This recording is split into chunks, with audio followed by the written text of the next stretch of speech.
जो एक ऐसा काम कर रहे हैं जिनमें उनकी नफ्स शामिल नहीं है, एब्सोल्युटली नहीं।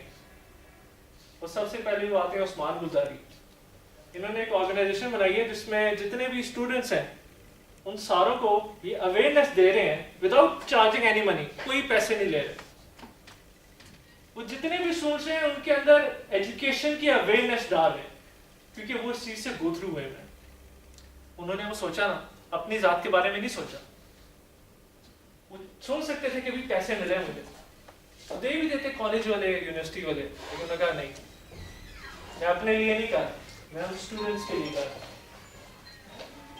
बहुत ऐसी चीजें मुझे इंस्पायर करती हैं। और एक और जो उस्मान गुलजारी ने मुझे एक बात की थी, हमारा जब भी टोस्ट मास्टर का सेशन खत्म होता है तो एक और हमारा छोटा टोस्ट मास्टर, जिसको हम जूनियर टोस्ट मास्टर कहते हैं, और टोस्ट मास्टर की बिल्डिंग के बाहर होता है, सारे हम 5-6 लोग। उधर एक उस्मान गुलजारी ने मुझे एक बात बताई।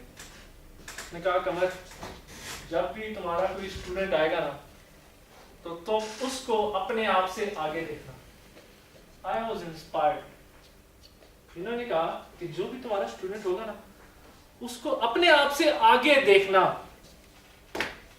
फिर मुझे एक बात याद आती है, मेरे वालिद साहब मुझे कहते हैं कि इस दुनिया में जो वाइट शख्स है ना, चाहता है दूसरा शख्स मेरे से आगे निकले, वो एक बाप है जो चाहता है बेटा मेरे से आगे निकले। ये बात है ना, एक बाप चाहता है ना भी बेटा मेरे से आगे निकले। लेकिन जब आप एज अ ह्यूमन बीइंग ये सोचेंगे कि भी दूसरा इंसान पावे वो जो भी है वो मेरे से आगे निकले, then aren't you living a inspired life? आप हर किसी के बारे में सोच रहे हैं। एक बाप है ना, उसे अपने बेटे के बारे में सोचेगा ना, अभी मेरा बेटा तरक्की कर जाए, बाकी को छोड़ दो। ऐसे कुछ बाप होते हैं कहते हैं अभी मेरा बेटे को रहने दो, कजन शजन है ना उनको तरक्की दो। खैर वो एक डिफरेंट केस होता है। तो बाप हमेशा चाहता है बेटा आगे निकले। लेकिन जब किसी ने ये बात की कि भाई तुम चाहो तुम्हारा स्टूडेंट तुमसे आगे निकले, तो of course that is an inspiration. वो बंदा आपके लिए इंस्पिरेशन बन जाएगा। Teacher is always a spiritual. Teacher is A spiritual father. हाँ, teacher is always a spiritual. बिल्कुल बिल्कुल ये बात है। लेकिन आजकल के टीचर्स भी आपको पता है। हाँ जी, नहीं, हम टीचर की बात कर रहे हैं, पढ़ाने वाले की बात। हाँ बिल्कुल, फिर आप ठीक है। Teacher in the true sense, जिसको गुरु कहा जाता है एक तरह से, भी स्पिरिचुअल गुरु। खैर, एक और ऑर्गेनाइजेशन मैं अभी कुछ ही महीने पहले, 1 महीना पहले, बल्कि 2-3 हफ्ते हुए, मैं देखी, उसका नाम था डार्केस्ट डिवाइन। डार्केस्ट डिवाइन एक ऐसी ऑर्गेनाइजेशन है जो कि एक मैसेज देना चाह रही है। एक मैसेज देना चाह रही है that you are not the labels that you earn from other people. You are not the label that you earn from other people. You are what you believe in yourself. ये organisation है and ये young लड़की हैं, फातिमा लोधी, वो बैठी हुई हैं, उनकी ऑर्गेनाइजेशन है। और ये काम कर रही है कि भाई दूसरे जो बात करते हैं ना, हमारे ऊपर लेबल्स लगाते हैं, हम उनको भी बड़े जल्दी एक्सेप्ट कर लेते हैं कि भाई हाँ उसने कहा भाई कमर शराब तुझे तो बोलना नहीं आता, तू क्या जाके बोलेगा। मेरे दिमाग में चलेगी बात, जो मेरा वो जग है ना ईगो का, उसमें चलेगी बात। पूरी रात में सोचता रहूंगा वही यार, कमर उसने बोला ये, उसने बोला ये, अब क्या होगा। उसने जाके पूरे ज़हन का जो है ना सारा सत्यानाश कर दिया, कंफ्यूजन पैदा कर दी ना। हम सोचने लगे, हमने एक्सेप्ट किया तो तब सोचे ना, बुद्धा बैठा होता है, एक बंदा आके उसे गालियां देता रहता है। बुद्धा बैठे मुस्कुरा रहा होता है। वो गालियां दे के थकता नहीं है, बुद्धा मुस्कुरा के थकता नहीं है।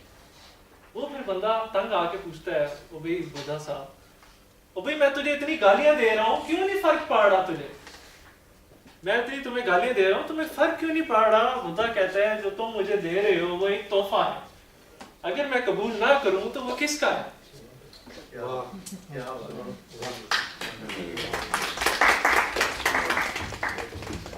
तो अगर कोई इंसान हमारे ऊपर लेबल लगा रहा है और हम एक्सेप्ट ही नहीं कर रहे, कोई क्रिटिसाइज कर रहा है भाई तू बड़ा बुरा इंसान है, या गालियां देता है, तो हमारी नफ्स जो है ना, हमारी नफ्स असल में कोई भी ऐसी सिचुएशन होती है बंदा आगे भी गालियां देने लग जाता है, नफ्स है ना डिफेंड करेगी अपने आप को, वो भी जात को नुकसान पहुंच रहा है, यही होगा ना, तो आप रिएक्ट करोगे, रिएक्शन होगा, आपके बॉडी के अंदर गुस्सा आएगा, वो भी क्यों ये वो, फिर ईगो राइज देती है पेन बॉडी को।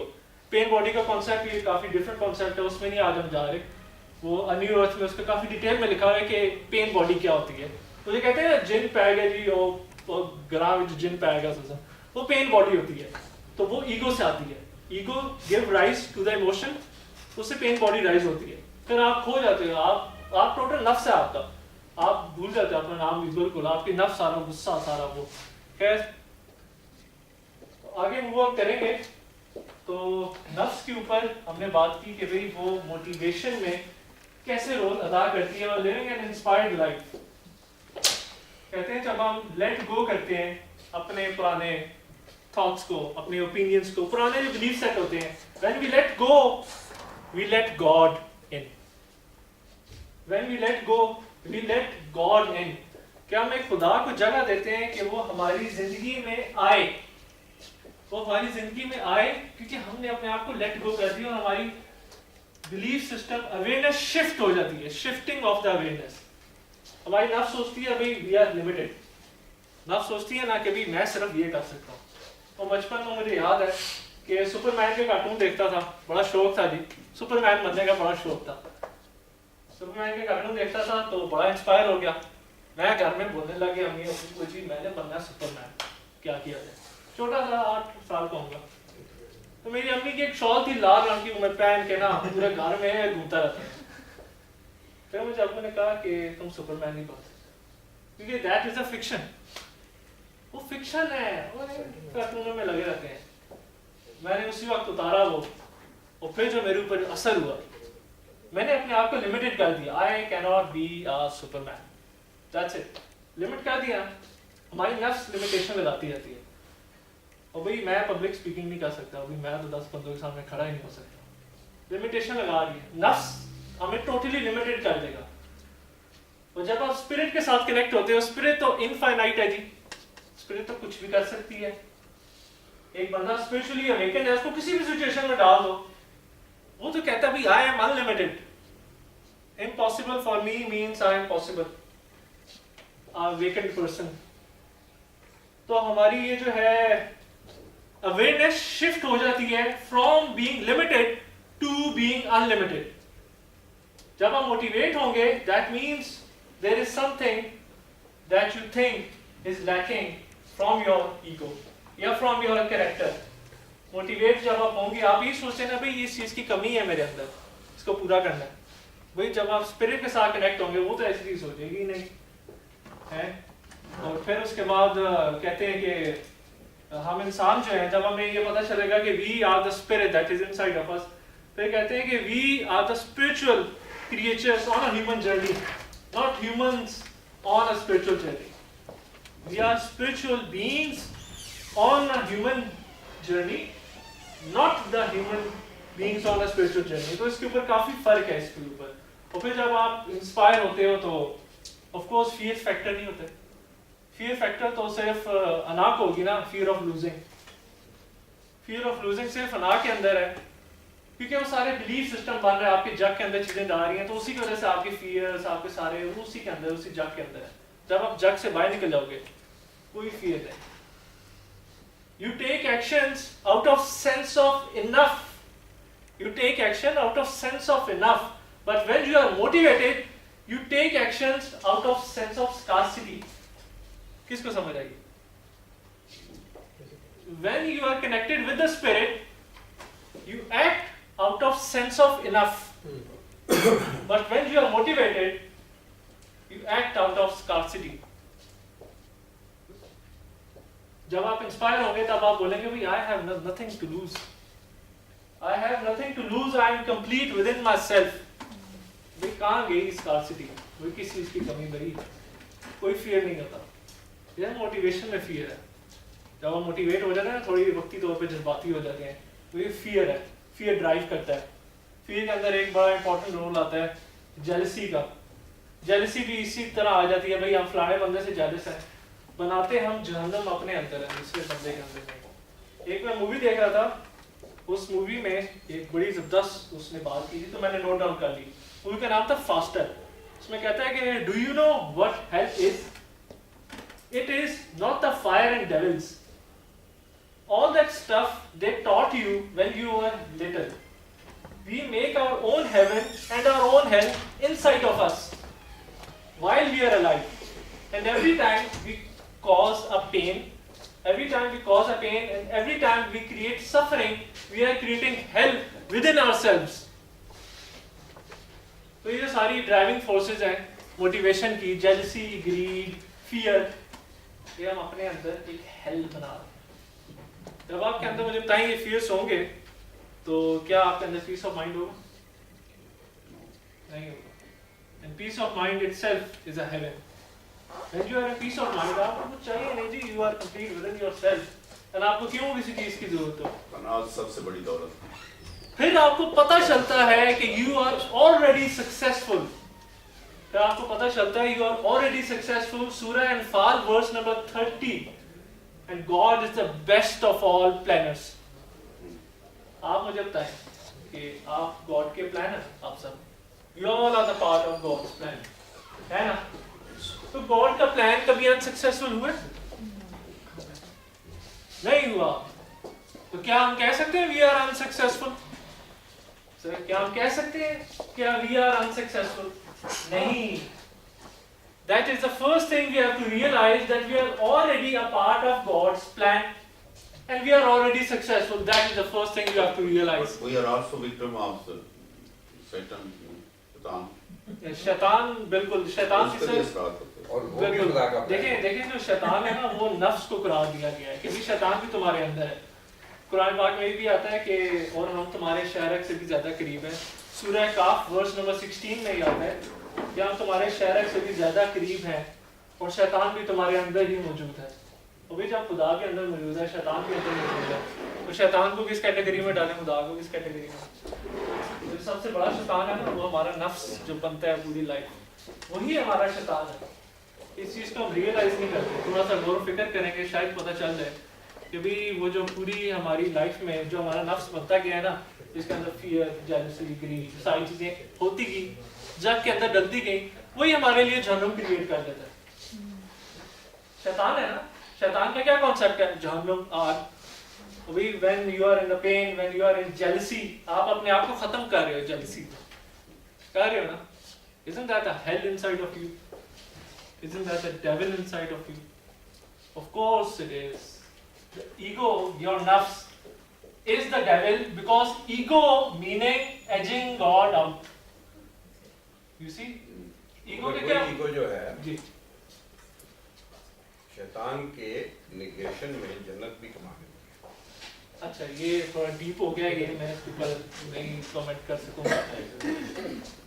थोड़ा सा आगे मैं एक डायग्राम आपको दिखाने लगा हूँ. ईगो का ही विक्टर है कि मैं अल्लाह को सीधा करूंगा, बाकी को नहीं करूंगा. ये तो क्या इस बंदे को कौन कौन जानता है? अभी तो सब जान गए, आपने नाम लिया. हाँ ये अच्छा, इसकी पता है एज क्या होगी? इसकी शक्ल सूरत देख के तकरीबन गेस कर. 45 है 60 के करीब होगा. 60 के. 50. हाँ वैसे आपने बिल्कुल ठीक गेस किया. तो मैंने देखा था इसकी तस्वीर, मैं कहा 40 होगा तकरीबन, बड़ा यंग लग रहा है ये. तो एज देखी, मैं कहा 65. मैं कहा करता है यार आगे, तो पता चला भाई स्पिरिचुअल जर्नी में निकल रहा था 65. तो फिर पता चला भी स्पिरिचुअल जर्नी में ये जो दो बुक्स हैं ये इसी ने लिखी है. Are you all that? The power. क्या नाम है इसका? कुछ लोगों का एज साइकिल रुक जाता है, वो नाम बात नहीं. हाँ जी, एकार्ट, ECKHART. ये है स्पेनिश है, जर्मन में भी टॉक्स देता है, स्पेनिश में भी देता है, इंग्लिश में भी देता है. और बड़ी जबरदस्त ये ईगो के ऊपर इसने सही तफसीलन बात की है. तो 5 चैप्टर इसने ईगो के ऊपर लगा दिया. नफ्स क्या है, ये नफ्स क्या है जी.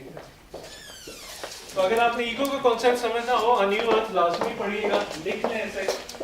एक कोटेशन है कि even a stone and more easily a flower or a bird can show you a way back to the source. ये वही बात जो मैं कह रहा था, the genius of the shape. Even a stone and more easily a flower or a bird could show you a way back to the source, to yourself. When you look at it and you hold it without imposing any mental label. हम चीजों के label लगा देते हैं ना, हम कहते हैं नहीं ये चीज है बस रिस्ट्रिक्ट होगी. ये कहता है कि if you hold it and let it be without imposing a word of mental labor on it, a sense of awe, a sense of wonder arise within you. Concept सही समझ आ रहा है सारों को? कोई अगर क्वेश्चन हो तो एंड में हम क्वेश्चन आंसर का एक छोटा सेशन रखेंगे. तो फिर इसने ये बात की, Van Gogh didn't say that's just an old chair. He looked and looked and looked. He sensed the beingness of the chair. Then he sat in front of the canvas and took up the brush. The chair itself would have cost for a few dollars, but the painting of the same chair would fetch even in excess of 25 million. कितनी अजीब बात है. हम कभी नहीं inspire हुए. एक chair है यार, मामूली सी, क्या है यार, छोड़ो. वैन गॉग साहब एक दिन बैठे सोच रहे थे कि पेन का कॉन्सेप्ट उन्हें समझ नहीं आ रहा. तो सोचते सोचते सोचते आपको पता है जब आर्टिस्ट जो पेंटर्स होते हैं उनके पास वो एक ब्लेड भी होता है, वो पैलेट होता है, जिससे वो स्क्रैप करते हैं कैनवस वगैरह. तो उन्होंने वो ब्लेड उठाया और अपना कान काट लिया. वो तो किसी के पीछे काटा था ना जी, आवाज में काटा. हाँ, मगर basically he wanted to experience के पेन क्या होती है, what is the thing. And after that then उसकी वो कान काटने के बाद की तस्वीरें और जो पहले की उसकी पेंटिंग्स हैं, वो बाद वाली 25 मिलियन की हैं, पहले वाली लोगों को पता भी नहीं कि वैन गॉग. लेकिन ये प्राइस भी जो उसके बनने के बाद ही उसको. हाँ, ऑब्वियसली उसकी में लाइफ में तो आज तक कोई चीज अंदर नहीं बेची. वैसे कहते कहते हैं हैं कि कि फैला मत फैस को हमने निकाल दिया था कि जाके लिखना हमने डाल दिया. वैसे कहते हैं दो किस्म की पेन्स होती हैं, एक फिजिकल पेन होती है और एक मेंटल पेन होती है. तो ये जो उसने एक्सपीरियंस की, ये mental physical pain. Mental pen जो हम अपने अंदर क्रिएट करते हैं उसको सफरिंग कहा जाता है. तो इसी की एक और कोटेशन है, give up defining yourself to yourself and others. हम दूसरों को ना असल में कहते रहते हैं कि भाई मैं ये हूँ, मैं वो. हम दूसरों को डिफाइन करते हैं ना, भाई मैं जैसे आया, भाई मैं वाइस प्रेसिडेंट मेंबरशिप हूँ टोस्ट मास्टर का, डिफाइन कर दिया मैंने, लिमिट कर दिया, मैं तो सिर्फ ये हूँ, कर दिया ना. वैसे करना पड़ता है दुनिया में. वो अलग बात है कि अंदर से आपको रियलाइजेशन है, कहना कुछ और होता है, अंदर से महसूस करना कुछ और. हो सकता है कुछ लोग यहाँ पे बैठे हो बहुत ही स्पिरिचुअल नेचर के हों, लेकिन वो जब बात करें उनके बातों से शो ना हो कि वो है, लेकिन उन्हें अंदर से रियलाइजेशन है कि we are more than we think we are. तो इस तरह ये कहता है कि give up defining yourself. The ego want more than it wants to have. ये मैंने जो सारी कोटेशन निकाली हैं, ये न्यू अर्थ में से निकाली हैं. अगर किसी ने भी ईगो का कॉन्सेप्ट सही क्लियर समझना हो, और काफ़ी ज़्यादा मैंने तो आज शॉर्ट करके बताया, लेकिन इसमें इन्होंने ये भी कहा है कि ईगो जो मुख्तलिफ रोल्स चीज़ों को हासिल करने के लिए. फॉर एग्जांपल ये जो लोगों ने लिखा कि सक्सेस क्या है, success is getting the job that I love. हम मिसाल देता हूँ, एक भिखारी के पास आप जाते हैं, वो आपसे कहता है पैसे दो, आप कैसे ट्रीट करेंगे उसे? अगर नहीं वो जा है, आपके सामने आ जाता है मुल्क का प्रेसिडेंट, आप उसके साथ वैसे ट्रीट करें? नहीं. क्यों नहीं? क्योंकि वो आपको आपकी मंजिल तक पहुंचाने में मदद करेगा. He can give you the job that you want. करेगा ना? नहीं, कोई भी हो जाए, मैं नाम नहीं ले रहा. Principally yes. हाँ, या बॉस हो जाए आपका, प्रिंसिपली यस, क्योंकि आपकी नफ्स को पता है कि मुझे इस बंदे से गेन मिलेगा. अब रोल इख्तियार कर लो, भाई बड़े मीठे बन जाओ. जी सर. कैसे सर? मीठे बन गए ना, वैसे हैं नहीं, ऊपर से शो करेंगे. तो क्या हुआ? We are not being ourselves. हमने ऊपर एक शेल चढ़ा दिया, कभी अब ये बनना है, अब ये बनना है, इस टाइम ये बन जाना है, घर में जाके बदमाशी करनी है, बाहर जाके श्री बन जाना, पता है डंडे पहनने घर जाके बदमाशी करनी है. नहीं, वैसे कहते हैं यूजुअली जो लोग होते हैं वो घर में बदमाशी दिखाते हैं. तो मैं क्या मार खानी. वो अलग बात है कि बीवियां ज्यादा बदमाश. तो कह रहे हैं आगे चलेंगे. ईगो के ऊपर ये तो बात हमने सारी कर ली. तो ये दो बुक्स मैं आपको रिकमेंड करूंगा, अभी लिख लें, वो सामने भी पड़ी हुई है, अ न्यू अर्थ. तो बुक है द पावर ऑफ नाउ. इसमें सिर्फ एक्सप्लेन करेगा कि द प्रेजेंट मोमेंट, जिसके बारे में मैंने माइंडफुलनेस की बात की, जो पिछले सेशन में बात की थी. माइंडफुलनेस क्या होता है, हाल में रहना क्या होता है. डेल कार्नेगी कहता है कि we live in two kinds of worlds, past and the future.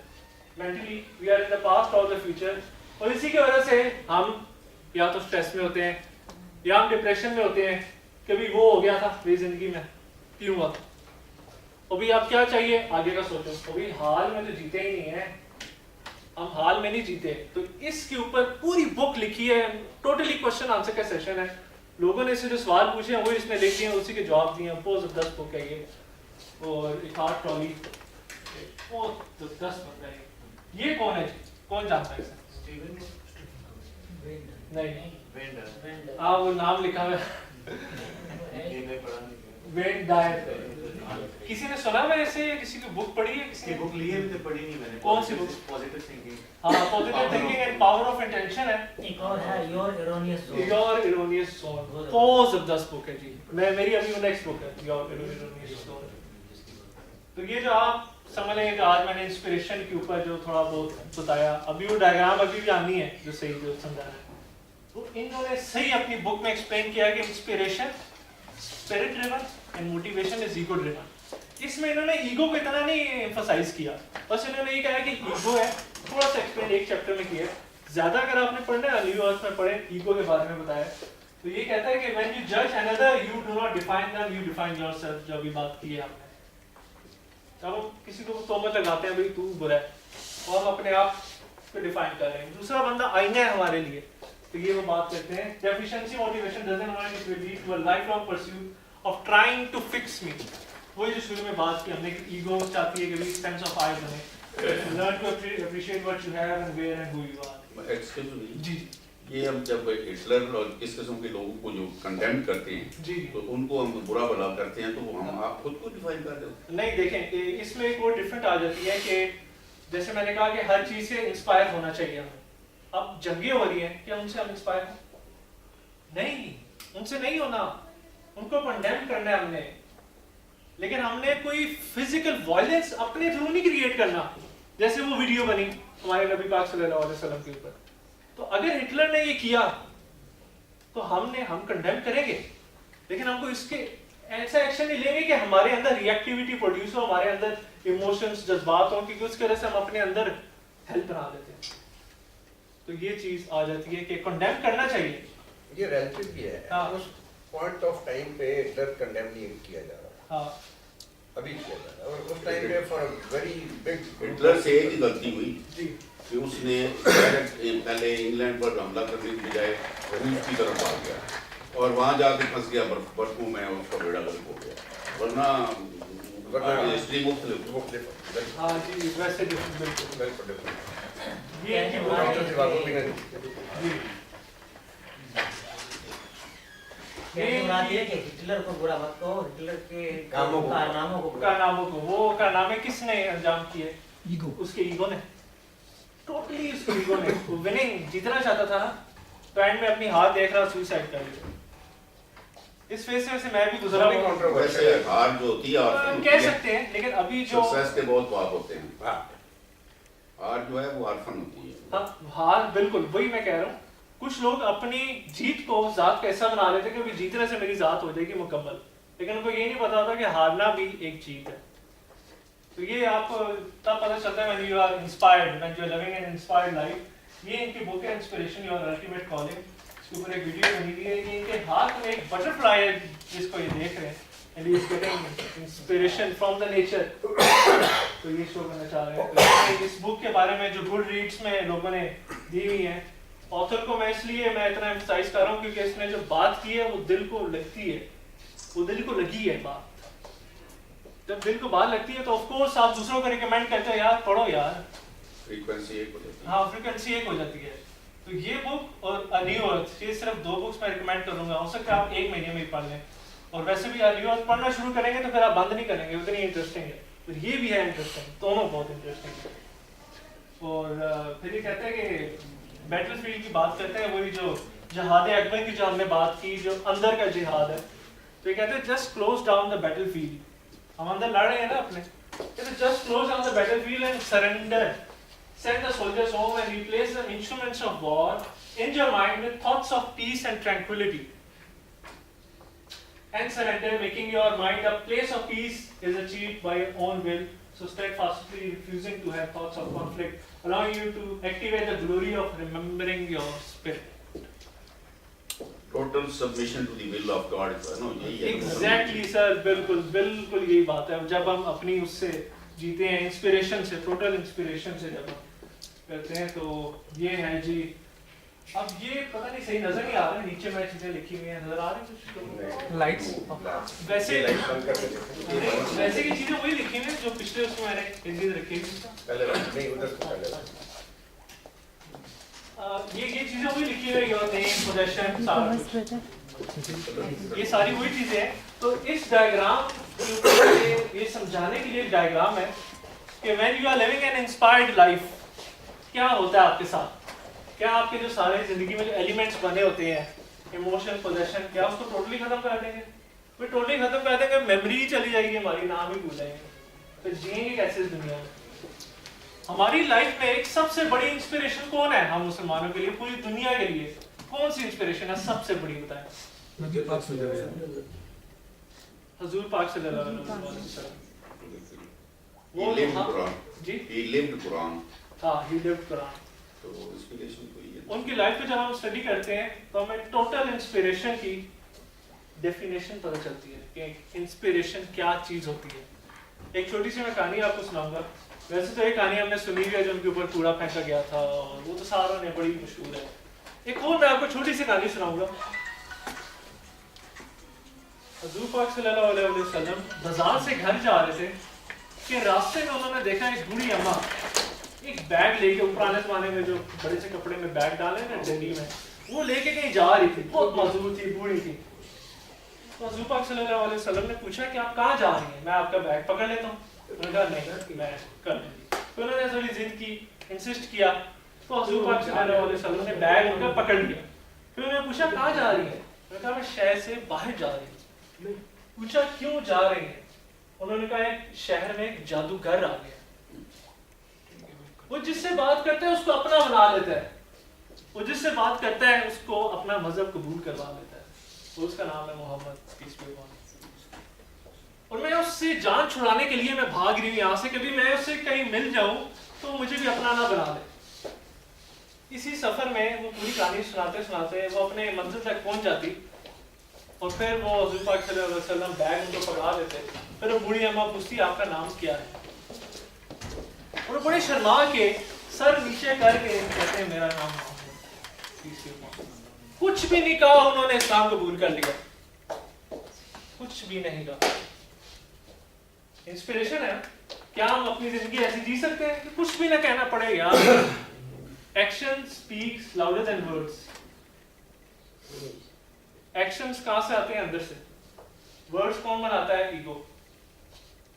Action speaks louder than words. तो ये बहुत बड़ी मिसाल है हमारे लिए। नबी करीम सल्लल्लाहु अलैहि वसल्लम वो सेल्स पर्सन होते हैं ना, कभी चीज कैसे बेचें, तो ये उनके लिए बहुत इंस्पिरेशन स्टोरी। कुछ भी नहीं बोलना पड़ा और अपना बना दिया अगले को, कुछ भी नहीं बोला ना। ये एक छोटी सी डायग्राम है। जब आप when you live an inspired life, when you are connected with the spirit, आपके साथ होता क्या है, जितने भी आपकी elements of being a human वो एक साइड पे नीचे चले जाते हैं। और भी इंसान तो आप उसी की वजह से कहलाओगे ना, वो जो एलिमेंट्स हैं छोटे छोटे छोटे, वो सब आपके नीचे एक जगह इकट्ठे हो जाएंगे, and then you live a life of spirit, total spirit. ये जो मैंने एरो बनाए हुए हैं, ये इंस्पिरेशन एब्जॉर्प्शन प्रोसेस को जब कहते हैं कि भाई, वैसे इंस्पिरेशन का मतलब है अंदर की तरफ सांस लेना, ये भी मतलब है, तो तीसरा मतलब है, लेकिन इसका हम इतना एम्फेसिस नहीं देंगे। Absorption process of the gods, जो भी हम कह रहे हैं कि God's creation, God's appreciating God, the absorption process, वो जो प्रोसेस है, that process is when you live a life of an inspired life. इसका थोड़ा सा आगे एक ये जो एक चीज है, ये मैं आप सबसे एक चीज पूछना चाहूंगा। ये किसी ने नोट किया वैसे? गुलाब ने रखा है, किस ने? सबने नोट किया। अच्छा, सब ने नोट किया। सोच रहा था कि काउंट करना कितना? सब रिलीज हो वैलेंटाइन को गुजर नहीं, वैलेंटाइन के लिए नहीं, ये मैं स्पेशल पर्पस के लिए लाया हूँ। अगले वैलेंटाइन तक हम मूवी करेंगे। मेरे इधर नहीं मूवी ये क्या है? रोज ये रोज है। उसको क्यों हम इसे कहते हैं रोज है? क्योंकि हमने ये सीखा कि इसके ऊपर एक वर्ड लगा दो इसको समझने के लिए, ताकि भाई कुछ पता चले। लेकिन it is not just a rose, इसकी ये देख रहे हैं आप, इसकी जो पूरी शक्ल है किस चीज से मिलती है? नहीं मतलब ये इसका पूरी आप ये फिजिक देख रहे हैं, ये किस चीज से मिलती है? आपको हिंट भी दे दिया। यूनिवर्स। ये डायग्राम देखें और ये देखें, ये डायग्राम देखें और अब इस फूल के बीच में देखें, किससे मिलती है? आपसे। जो बीच का पार्ट है that is a spirit within you, and जो साइड के गुलाब है that is elements of being a human. जो साइड के पार्ट है that is element of you as a human, and the middle का पार्ट है that is a spirit within you. हम लोगों को ऐसे कदर नहीं है फूलों की, तो हम वर्ड से पोस्ट कर देते हैं, बड़ा खूबसूरत है, कभी इसको निगाह से नहीं देखा कि भी इसमें भी कुछ हो सकता है हमारे। तो एक आर्ट वाली कहता है ना, even a flower can show you a way back to the God, this is open to you. अभी हम जो मेडिटेशन करेंगे, मैं सारों के लिए एक एक गुलाब लाया और हम एक रोज मेडिटेशन करेंगे, और हम रोज को इस नजरिए से देखेंगे कि ये रोज नहीं है, this is the beauty of God. हाँ, ये एक बुक है रॉबिन शर्मा की, the monk who sold his Ferrari. किसने पढ़ी? किसी ने नहीं, आपने पढ़ी है। उसमें रोज मेडिटेशन, रोज के बारे में जिक्र करता है, कितनी जबरदस्त डिस्क्रिप्शन बताता है। इवन क्या न्यू अर्थ में शुरू में बताता है कि भी प्लांट्स की क्या अहमियत थी, जब इस धरती में एक पहला प्लांट आया था उसकी अहमियत क्या थी। हाँ, हमने तो शेर सुना कि फूल लाए फूल लेकर फूल कर, मैंने कहा तुम तो खुद एक फूल हो, और फूल लाए किस लिए, बस तुम फूल ही है। अभी जो इस रोज मेडिटेशन,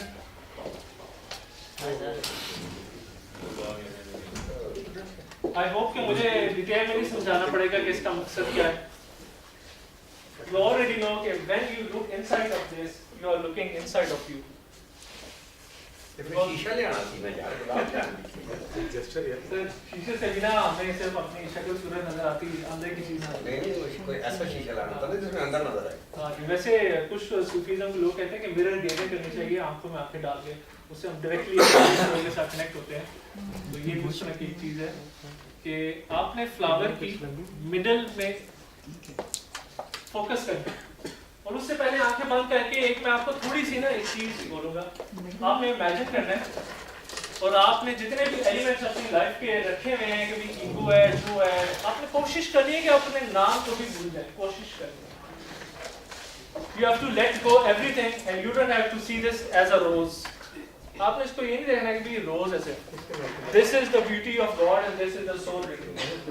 तो पहले की भी आपने, मेरे गार्डन में एक लगा हुआ छोटा सा फूल, उसको मैं रोज आके करता रहता हूँ, कभी तोड़ा नहीं। तो आज ऑफ कोर्स मुझे लेने पड़ गए थे ये, तो वैसे मैं ऑफ कोर्स नहीं पता देख सकता रोज टूटा हुआ। तो किस किस के घर गार्डन है? अच्छा, रोज है आपके घर? वाह जी, फिर तो आपकी रोज होगी, आप लोगों की मेडिटेशन है। अगर करें तो कंसिस्टेंसी। एक्चुअली मेरे इसमें काफी ज्यादा एलिमेंट्स है।